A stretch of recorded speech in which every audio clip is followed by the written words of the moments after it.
Aujourd'hui, nous allons plonger dans l'un des thèmes les plus sombres et les plus intrigants de l'histoire, les tueurs en série ayant causé le plus de morts. Préparez-vous à rencontrer les 5 tueurs en série qui ont terrorisé le monde avec leurs crimes brutaux et choquants. Nous allons analyser leurs histoires, leurs méthodes et l'impact qu'ils ont eu sur leurs victimes et la société. Cette vidéo est une alerte sur l'esprit humain et ses capacités obscures. En connaissant ces cas, nous pouvons mieux comprendre les mécanismes derrière la violence et la psychopathie, en cherchant des moyens de prévenir et de combattre ces crimes. Si vous aimez le contenu d'enquête et true crime, ne manquez pas cette vidéo. Abonnez-vous à la chaîne pour ne pas manquer les prochains épisodes et laissez votre like pour renforcer notre travail. Javed Iqbal, l'un des plus grands tueurs en série de l'histoire. Javed Iqbal, 1956 à 2001, était un tueur en série pakistanais qui est devenu tristement célèbre pour ses crimes contre des enfants et des adolescents à Lahore, au Pakistan, à la fin des années 1990. Il est considéré comme l'un des tueurs en série ayant causé le plus de victimes dans l'histoire en raison de l'ampleur et de la nature systématique de ses crimes. Nombre de victimes. Victimes avouées et reconnues par le tribunal, 100 garçons. Victimes possibles, on pense que le nombre est exactement de 100, car Iqbal a tenu des registres méticuleux et a avoué ce nombre précis. Il n'y a aucune preuve concrète qu'il ait tué plus ou moins que ce nombre. Javed Iqbal est parmi les tueurs en série ayant causé le plus de victimes dans le monde pour les raisons suivantes. Nombre de victimes confirmées, avec 100 victimes confirmées, il est parmi les tueurs en série ayant fait le plus de victimes dans l'histoire moderne. Aveu détaillé, Iqbal a avoué ses crimes en détail, allant jusqu'à envoyer des lettres aux autorités locales et aux journaux décrivant ses actes. Preuves physiques, des preuves substantielles ont été trouvées, notamment des photos des victimes, des effets personnels et même des restes humains dissous dans de l'acide. Documentation méticuleuse, il a tenu des registres détaillés de ses victimes, comprenant des photos, des noms et des effets personnels. L'affaire. En décembre 1999, Iqbal a envoyé une lettre avouant qu'il avait assassiné 100 garçons de la rue, pour la plupart âgés de 6 à 16 ans. Dans la lettre, il expliquait en détail comment il séduisait les victimes, les droguait, les agressait sexuellement, puis les étranglait. Après les meurtres, il dissolvait les corps dans de l'acide pour éliminer les preuves. Lorsque la police a enquêté sur son appartement, elle a trouvé des albums avec des photos des victimes, des vêtements, des chaussures et d'autres effets personnels qu'Iqbal avait gardés comme trophées. De l'acide, des chaînes utilisées pour attacher les victimes et d'autres preuves corroborant ses aveux ont également été trouvées. Jugement et sentence. Javed Iqbal a été jugé et reconnu coupable des 100 meurtres. En mars 2000, le tribunal a prononcé une sentence symbolique, il devait être exécuté de la même manière qu'il avait tué ses victimes, étranglé devant les parents des enfants, son corps coupé en 100 morceaux et dissous dans de l'acide. Cependant, avant que la sentence ne puisse être exécutée, Iqbal a été retrouvé mort dans sa cellule en octobre 2001. La cause officielle du décès était un suicide, bien qu'il existe des théories selon lesquelles il aurait pu être assassiné en prison. L'affaire Javed Iqbal reste l'une des plus troublantes de l'histoire criminelle, non seulement pour le nombre de victimes, mais aussi pour la nature calculatrice et systématique de ses crimes, ainsi que pour la documentation détaillée qu'il a conservée lui-même. Miyuki Ishikawa. Miyuki Ishikawa était une sage-femme japonaise qui est devenue l'une des tueuses en série les plus prolifiques de l'histoire. Son cas est particulièrement remarquable non seulement pour le nombre élevé de victimes, mais aussi pour le contexte social et économique du Japon d'après-guerre qui a contribué à ces crimes. Nombre de victimes. Victimes prouvées devant le tribunal, environ 40 bébés, pour lesquels elle a été formellement accusée. Victimes possibles, on estime que le nombre réel se situe entre 103 et 169 bébés, selon différentes enquêtes. Certaines sources suggèrent que le nombre pourrait atteindre jusqu'à 500, mais cela est plus spéculatif. Miyuki Ishikawa est parmi les tueuses en série ayant causé le plus de victimes dans le monde pour les raisons suivantes. Ampleur des meurtres, même en ne considérant que les victimes confirmées, elle est parmi les tueuses en série les plus prolifiques. Position de confiance, en tant que directrice d'une maternité à Tokyo, elle a utilisé sa position professionnelle pour commettre les crimes. Système organisé, elle a développé un système d'infanticide qui comprenait la participation d'autres personnes, y compris son mari. Motivation complexe, ces crimes impliquaient à la fois une négligence délibérée et un système d'extorsion de parents pauvres, mêlant motivation financière et une vision déformée de la miséricorde. L'affaire. Entre 1944 et 1948, pendant la période de difficultés économiques après la Seconde Guerre mondiale, Ishikawa travaillait comme sage-femme en chef à la maternité de Kotobuki à Tokyo. Elle a commencé à laisser mourir des bébés, principalement issus de familles pauvres, par négligence délibérée, affirmant qu'elle épargnait aux enfants une vie de pauvreté et de souffrance. Finalement, elle et son mari ont mis au point un stratagème où ils contactaient les parents des bébés morts et exigeaient un paiement pour couvrir les frais funéraires, arguant que ce serait moins cher que d'élever les enfants. Le stratagème a été découvert en 1948 lorsque des policiers ont trouvé les restes de plusieurs bébés abandonnés. L'enquête a mené à Ishikawa, et des registres de nombreux bébés nés sous sa garde qui avaient disparu ont été trouvés chez elle. Jugement et sentence. Malgré l'ampleur des crimes, l'affaire Ishikawa reflétait des attitudes complexes sur l'infanticide et la pauvreté dans le Japon d'après-guerre. Elle a été condamnée en 1948, mais a reçu une sentence étonnamment légère, seulement 4 ans de prison. Son mari a reçu 2 ans. Lors du procès, Ishikawa a fait valoir que les parents vraiment responsables étaient ceux qui abandonnaient leurs enfants et qu'elle ne faisait que faire face à une réalité sociale inévitable. Elle a également fait valoir que le gouvernement était partiellement responsable de ne pas fournir une assistance adéquate aux familles pauvres. L'affaire Miyuki Ishikawa a entraîné des changements dans les lois japonaises relatives au bien-être des enfants et à l'adoption, avec de nouvelles politiques mises en œuvre pour protéger les enfants vulnérables. Son cas reste l'un des exemples les plus troublants de meurtre en série, en particulier parce qu'il s'est produit dans un contexte médical et a été partiellement facilité par les difficiles conditions sociales de l'époque. Ce qui rend son cas particulièrement complexe, c'est que, contrairement à de nombreux tueurs en série qui tuent pour une gratification personnelle ou une psychopathologie pure, les crimes d'Ishikawa se sont produits dans un contexte de crise sociale et économique, bien que cela ne diminue pas la gravité morale de ses actions. Pedro Alonso Lopez, le monstre des Andes. Pedro Alonso Lopez est considéré comme l'un des tueurs en série les plus prolifiques de l'histoire moderne, connu sous le surnom de « le monstre des Andes ». Ses crimes ont couvert 3 pays d'Amérique du Sud, la Colombie, le Pérou et l'Équateur, au cours des années 1970 et au début des années 1980. Nombre de victimes. Victime prouvée devant le tribunal, en 1980, il a été condamné pour 110 meurtres en Équateur, bien qu'il ait été jugé pour un échantillon représentatif de cas.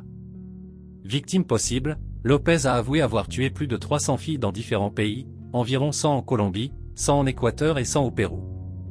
Les autorités considèrent que ce nombre est plausible, compte tenu des preuves et de la cohérence de ses aveux, bien que le nombre exact soit impossible à vérifier complètement. Pedro Alonso Lopez est parmi les tueurs en série ayant causé le plus de victimes dans le monde pour les raisons suivantes. Aveu à grande échelle, son aveu de plus de 300 meurtres, s'il est vrai, le place parmi les tueurs en série les plus prolifiques de l'histoire. Vérification partielle, les autorités ont réussi à vérifier substantiellement de nombreux meurtres avoués, en retrouvant des corps dans des lieux indiqués par Lopez. Crimes transnationaux, le fait qu'il ait opéré dans 3 pays différents a rendu l'enquête complète difficile et peut lui avoir permis de continuer plus longtemps sans être détecté. Concentration sur les victimes vulnérables, il visait principalement des jeunes filles issues de communautés pauvres et autochtones, ce qui signifie que de nombreuses disparitions peuvent ne pas avoir été correctement enregistrées ou enquêtées. L'affaire. Lopez a eu une enfance extrêmement traumatisante, marquée par des abus sexuels et un abandon. À l'âge de 18 ans, il a été arrêté pour vol et a subi des abus en prison, ce qui, selon lui, a intensifié sa haine. Après avoir été libéré, il a commencé sa série de meurtres au Pérou au début des années 1970, puis a déménagé en Colombie et finalement en Équateur.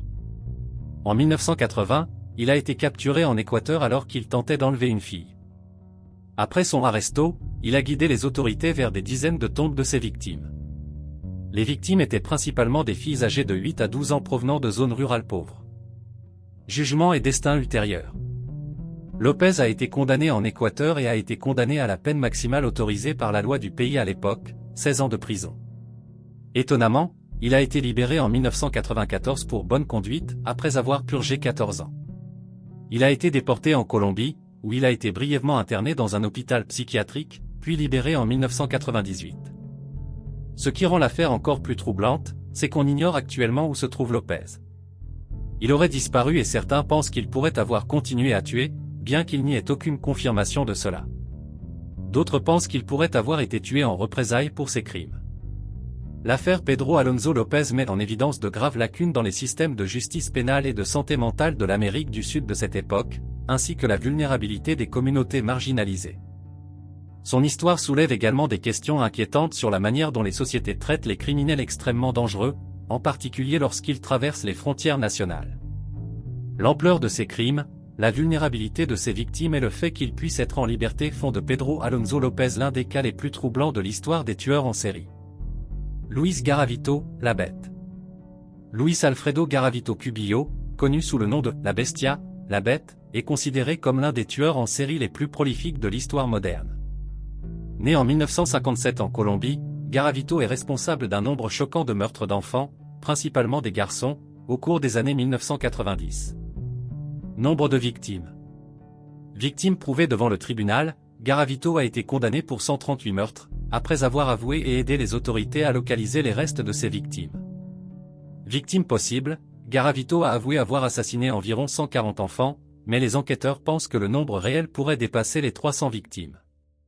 Certains rapports suggèrent que le nombre pourrait atteindre 400, sur la base d'enquêtes encore en cours et du schéma de disparition dans les zones où il était présent.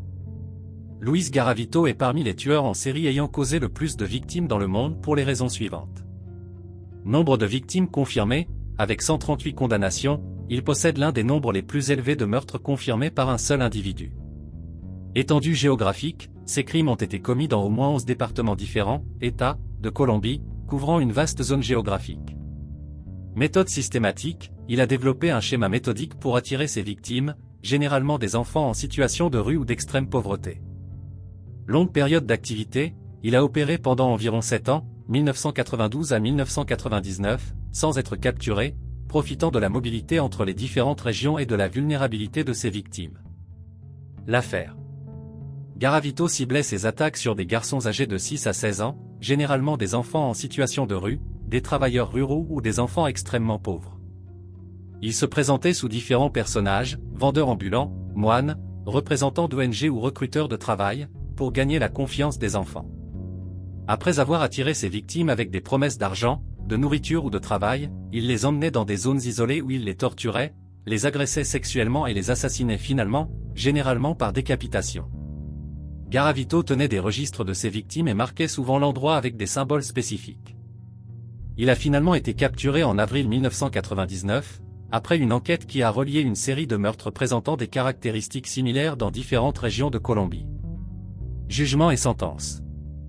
En raison du système juridique colombien de l'époque, malgré l'énormité de ses crimes, Garavito a reçu une peine de seulement 40 ans, qui a ensuite été réduite à 22 ans en échange de sa coopération et de ses aveux.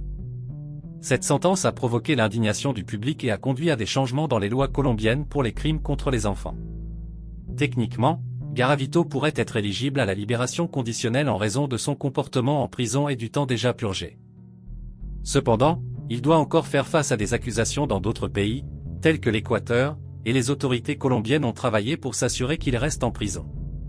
L'affaire Luis Garavito a exposé de graves lacunes dans le système de protection de l'enfance et dans le système judiciaire de Colombie. Elle a conduit à des réformes significatives dans les lois sur la protection de l'enfance et dans le code pénal du pays, ainsi qu'à une plus grande sensibilisation à la vulnérabilité des enfants en situation de pauvreté. Son cas reste l'un des plus troublants de l'histoire criminelle moderne, non seulement pour le nombre effrayant de victimes, mais aussi pour la cruauté systématique de ces crimes et pour l'exploitation délibérée des enfants les plus vulnérables de la société. Harold Shipman, le docteur de la mort. Harold Frederick Shipman, 1946 à 2004, était un médecin britannique et l'un des tueurs en série les plus prolifiques de l'histoire moderne. Connu sous le nom de Dr. Mort, Shipman se distingue des autres tueurs en série par le fait qu'il a utilisé sa position de confiance en tant que médecin pour commettre ses crimes, principalement contre des patients âgés.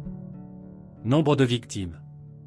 Victime prouvée officiellement, Shipman a été formellement reconnu coupable de 15 meurtres lors de son procès en 2000. Victime reconnue lors d'une enquête ultérieure, une enquête officielle menée après sa condamnation a conclu qu'il avait assassiné au moins 218 patients, et possiblement jusqu'à 250. Victime possible, certains enquêteurs estiment que le nombre réel pourrait atteindre environ 400 personnes, bien qu'il soit impossible de le déterminer avec précision en raison de la crémation de nombreux corps et de la longue période de ces crimes.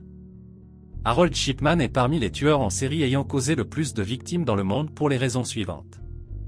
Nombre de victimes confirmées, avec plus de 200 décès qui lui sont attribués par une enquête officielle, il est considéré comme le tueur en série le plus prolifique de l'histoire moderne du Royaume-Uni et l'un des plus importants au monde. Position de confiance, en tant que médecin respecté dans la communauté, il avait un accès facile à des victimes vulnérables et a pu tuer pendant des décennies sans éveiller les soupçons. Méthode systématique, il a développé un système pour falsifier les dossiers médicaux, les certificats de décès et même les testaments de ses victimes. Longue période d'activité, on pense qu'il a assassiné des patients pendant plus de 20 ans, de 1975 à 1998. L'affaire Shipman a commencé sa carrière comme médecin de famille en 1974. Ses crimes ont été révélés en 1998, lorsqu'une entreprise de pompes funèbres locale a remarqué un schéma inhabituel de décès parmi les patients âgés de Shipman, en particulier des femmes. Ce qui a attiré l'attention, c'est le fait que de nombreuses victimes avaient été retrouvées assises habillées et coiffées, plutôt que dans leur lit, comme on s'y attendrait pour des personnes malades. L'enquête a révélé que Shipman injectait des doses mortelles de diamorphine, héroïne, à ses patients, généralement lors de visites à domicile. Il falsifiait ensuite les dossiers médicaux pour suggérer que les victimes étaient en mauvaise santé et fabriquait de faux certificats de décès. Curieusement, Shipman a également été surpris en train de modifier le testament de l'une de ses victimes, Kathleen Grundy, âgée de 81 ans, ce qui a finalement conduit à sa capture en 1998. Le testament falsifié laissait 386 000 livres sterling à Shipman. Jugement est fin. En janvier 2000, Shipman a été reconnu coupable de 15 meurtres et condamné à la prison à vie. Il n'a jamais avoué ses crimes et s'est pendu dans sa cellule en 2004, à l'âge de 57 ans, apparemment pour s'assurer que sa femme reçoive ses prestations de retraite. L'affaire Harold Shipman a entraîné des changements importants dans la médecine britannique et dans les systèmes de surveillance des décès. Une enquête publique, The Shipman Inquiry, a été instituée, ce qui a conduit à des réformes dans les réglementations sur la prescription d'opioïdes, la certification des décès et la supervision médicale. Ce qui rend Shipman particulièrement troublant, c'est que, contrairement à de nombreux tueurs en série qui montrent des signes évidents de trouble, il conservait une apparence de respectabilité et de compétence professionnelle. Ses motifs n'ont jamais été entièrement compris, bien que l'enquête ait suggéré qu'il pourrait avoir développé une obsession pour la mort après avoir été témoin du décès de sa mère d'un cancer lorsqu'il était jeune. L'affaire Shipman reste l'un des exemples les plus choquants d'abus de confiance professionnelle dans l'histoire de la médecine moderne.